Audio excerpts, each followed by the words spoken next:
अच्छा, बहुत पैसे वाला है तू। शायद तुझे पता नहीं है कि ये कितने महंगे कपड़े हैं। तू तो क्या, तेरा पूरा परिवार भी आ जाएगा ना, तब भी ऐसे कपड़े खरीद नहीं पाएगा। वो तो शुक्र मना कि यहाँ पर मेरे भैया नहीं है। अगर होते ना तो तेरा ऐसा हाल करते कि तू अपने आप को पहचान नहीं पाता।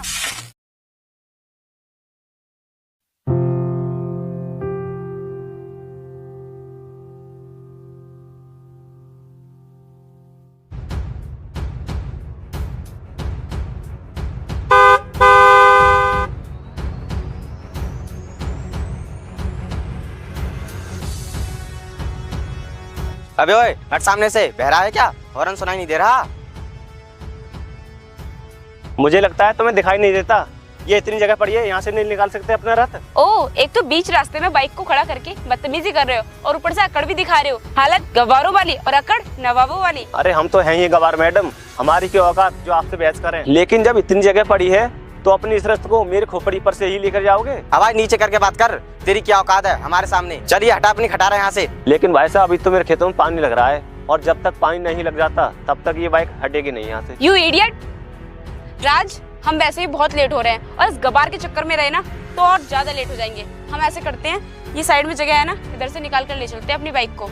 चलो।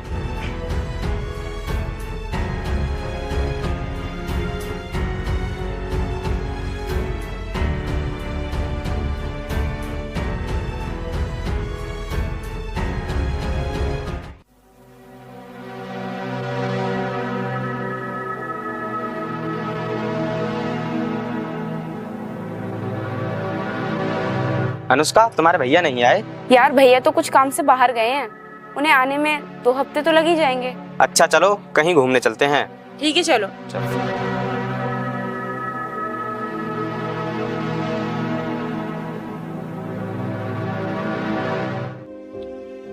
चलो राज, मैं तुम्हें अपने भैया के खेत दिखाती हूँ।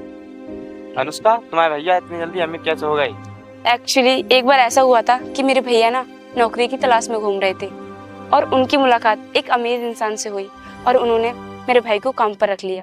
और मेरे भाई के काम से वो इतना खुश हुए कि उन्होंने मेरे भाई को मैनेजर बना दिया और मेरे भाई की सैलरी आज लाखों में है। और राज, जहाँ तक तुम्हारी नजर जा रही है ना, वो सारी जमीन मेरे भाई की है। तो तुम्हारे भैया बहुत अमीर हैं? और नहीं तो क्या। और तुम्हें पता है, मेरे भाई मुझसे बहुत प्यार करते हैं और मैं जब भी उनसे कोई भी चीज मांगती हूँ ना तो वो मेरी हर ख्वाहिश पूरी कर देते हैं। हाँ, क्यों नहीं, जो तुम उनकी इकलौती बहन हो। वैसे तुम्हारे भाई का नाम क्या है? राहुल। राहुल नाम है मेरे भाई का। चलो, मैं उनके फार्म हाउस पर लेकर चलती हूँ।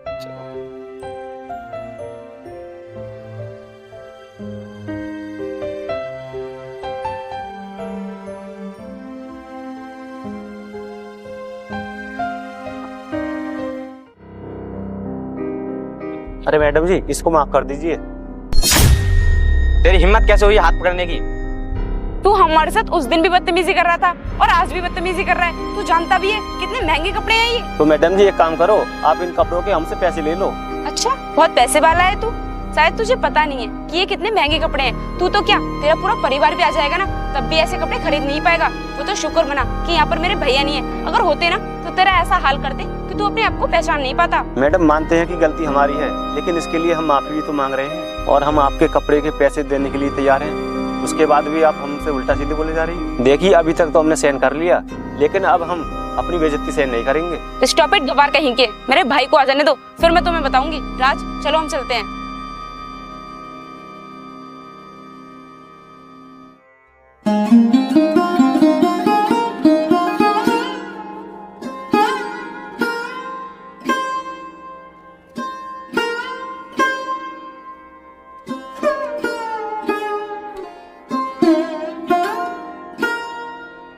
राम राम मालिक।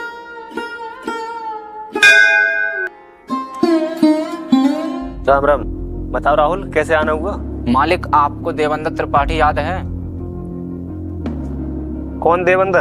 अरे भाई, जिसने अपनी बहन की शादी का बहाना लेकर आपसे 1 लाख रुपए का कर्जा लिया था। अच्छा, वो? हाँ, याद आया। बताओ। मालिक, उसने अपनी जमीन बेची है। मैं उनसे ब्याज समेत पैसे लेने गया था, लेकिन उसने पैसे देने से मना कर दिया और वो कह रहा था किसी की औकात नहीं जो मुझसे पैसे ले सके। अच्छा, तो पैसे आते ही घमंड सर पर चढ़ गया।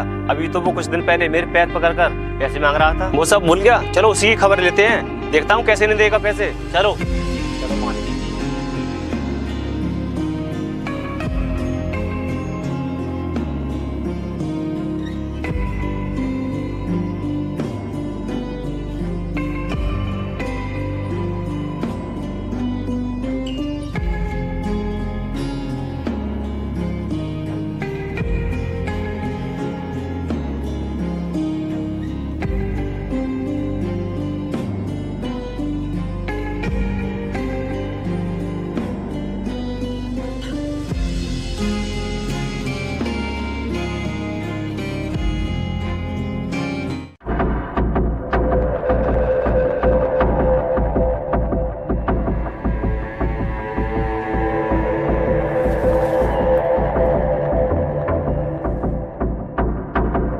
मैंने सुना है जो तूने मुझसे अपनी बहन की शादी के लिए पैसे लिए थे वो देने से मना कर दिया है। हाँ तुमने सही सुना है, अब मैं कोई पैसे नहीं दूंगा, निकल जाओ यहाँ से।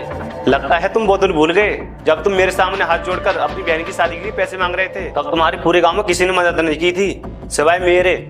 मैं आखिरी बार कह रहा हूँ, मेरे पैसे लौटाओगे या नहीं? मैं कुछ नहीं जानता, मैं तुम्हारे पैसे नहीं दूंगा। तेरा फिर से कहना यही बात? खेत बेचकर पैसों से अय्याशी कर रहे हो, लेकिन जिसने तेरी बुरे समय पर मदद की थी उसी को भूल गया। दे रहा है पैसे या नहीं? देता हूँ मैं तुम्हारे सारे पैसे। मुनीस पैसे निकल लाओ।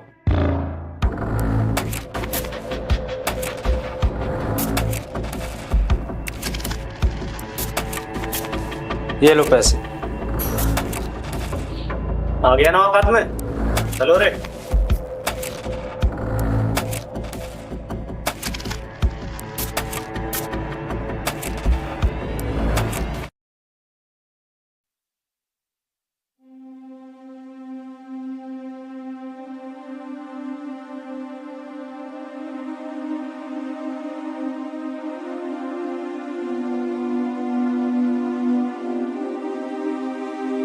राज, ये देखो, ये भी खेत ना मेरे भाई के हैं। वाह, ये तो कुछ भी नहीं है, चलो मेरे साथ, मैं भाई का आम वाला बाग दिखाती हूँ। चलो।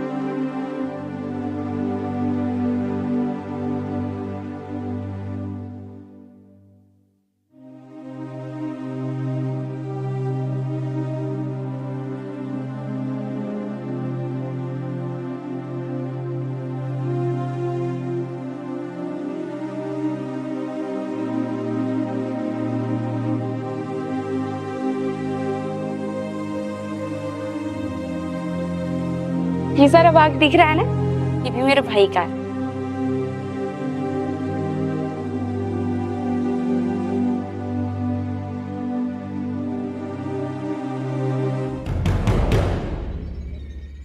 अबे ओ, छोड़ो से। और तेरी हिम्मत कैसे हुई इसे हाथ लगाने की? भाई साहब, अगर हम इनको सहारा नहीं देते तो इनके चोट लग जाती। तो लग जाने देते ना, लेकिन तुमने मुझे छुआ क्यों? भाई साहब, आप अपनी हद पार कर रहे हैं। भाई का गलेमान छोड़िए, और आप इन्हें जानते नहीं है भाई कौन है। मुझे लगता है कि तुम लोग मेरे भाई के बारे में नहीं जानते कि मेरे भाई कौन है। देखिए मैडम, हमें ना किसी के बारे में जानने का शौक है, ना ही अपने बारे में बताने का शौक है। और हम तुम्हारी बकवास इसलिए बर्दाश्त कर रहे हैं क्योंकि तुम औरत जात हो। हमारे धर्म में औरत की इज्जत से बढ़कर कुछ नहीं होता। अबे, एक तरफ इसे हाथ लगा रहा है और दूसरी तरफ बोल रहा है कि मैं औरत की इज्जत करता हूँ। राज, मेरे भाई को आ जाने दो, फिर मैं लेती हूँ इसकी खबर। भैया क्या, इसके लिए तो मैं ही काफी हूँ। राज, छोड़ो इसे, मैं कहती हूँ छोड़ो। तुम भी कहाँ इस गवार के चक्कर में पड़ रहे हो। चलो हम चलते हैं। चलो।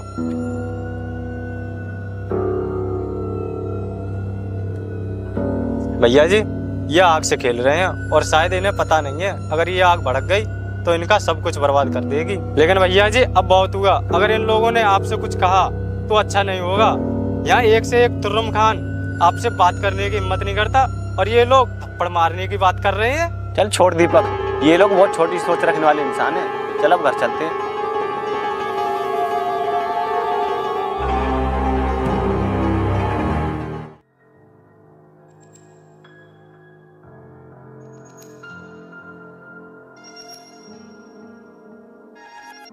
भाई साहब, टेंशन क्यों ले रहे हो? मैं जवान का बहुत पक्का हूँ, आप बस फोटो भेजिए। वो मेरे आंखों के सामने ही है, ये काम तुम अभी आकर करो। मैं उसको अपनी आंखों के सामने पिटता देखना चाहता हूँ। तो फिर उसके लिए 2 गुना पैसा लगेगा। तो ठीक है, मैं उसकी लोकेशन भेज रहा हूँ, तुम जल्दी आकर उसकी खबर लो। ठीक है।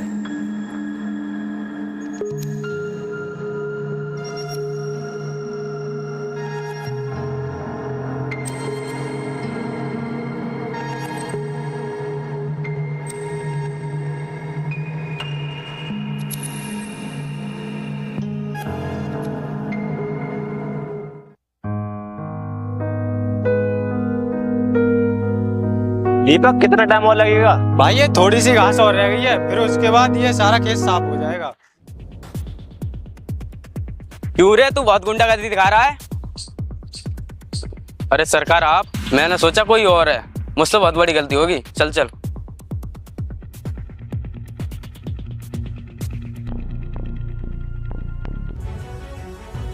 भैया जी, ये कारनामा इन्हीं दोनों का है। अच्छा, चलो इन्हीं को देखते हैं।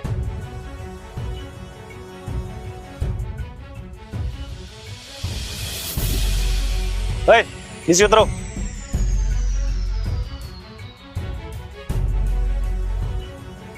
हम सोच रहे थे कि तुम लोग अब सुधर जाओ, लेकिन नहीं, कुत्तों की तुम कभी सीधी नहीं हो सकती। और जो तुम भाड़े पर गुंडे लाए थे ना, वो मेरे ही चेले हैं। तुम लोगों के सिर्फ कपड़े ही महंगे हैं, सोच तो बहुत घटिया है।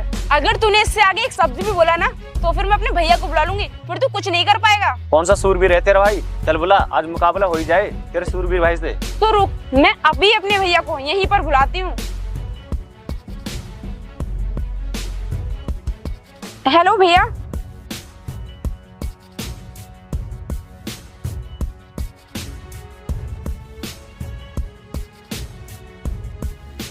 भैया आ गए आप, ये देखिए वो रहा वो बदतमीज, मारिए इसे। अरे दीपक, कौन है ये बदतमीज? खुद ही देख लो। कौन है तू? इधर घूम। अरे मालिक आप, मैंने आपको पहचान नहीं, मुझसे बहुत बड़ी गलती हो गई, आप मुझे माफ कर दीजिए। राहुल खड़े हो जाओ।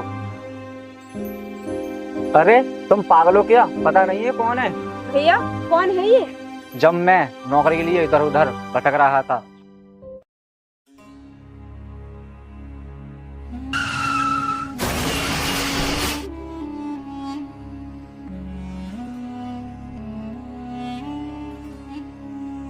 अरे तुझे मेरी ही गाड़ी मिली मरने के लिए? मरने का ज्यादा शौक है तो कहीं और जाकर मर। अरे ये तो सच में जा रहा मरने के लिए। अबे और रुको, अबे और रुको।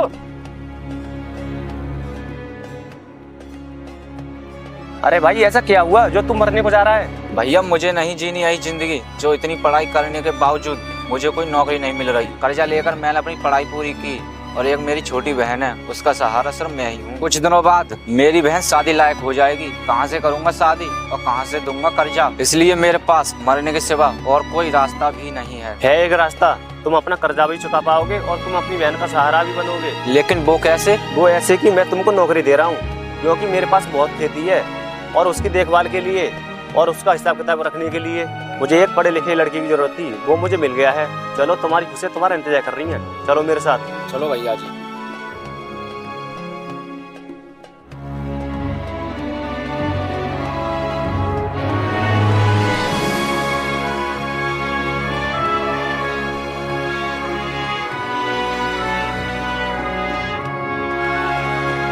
लेकिन भैया आप तो मुझसे ये कह रहे थे कि ये सारी जमीन अपनी है। अपनी नहीं है बहन, ये सारी जमीन मालिक की है, मैं तो इसकी देखभाल करता हूँ। और तुमने मालिक के साथ बदतमीजी करके बहुत बड़ी गलती कर दी। भैया मैं इनका पहनावा देखकर इनको पहचान नहीं पाई। तुम इन्हें कपड़े और रहन सहन पर मत जाओ, मालिक का अंदाज ही ऐसा है। जो मैंने तेरी आज तक ख्वाहिश पूरी करी है, जो सब मालिक की देन है। मैं अपने मालिक को भगवान से बढ़कर मानता हूँ और आपने मेरे मालिक के साथ बदतमीजी कर दी। चलो माफी मांगो मालिक से।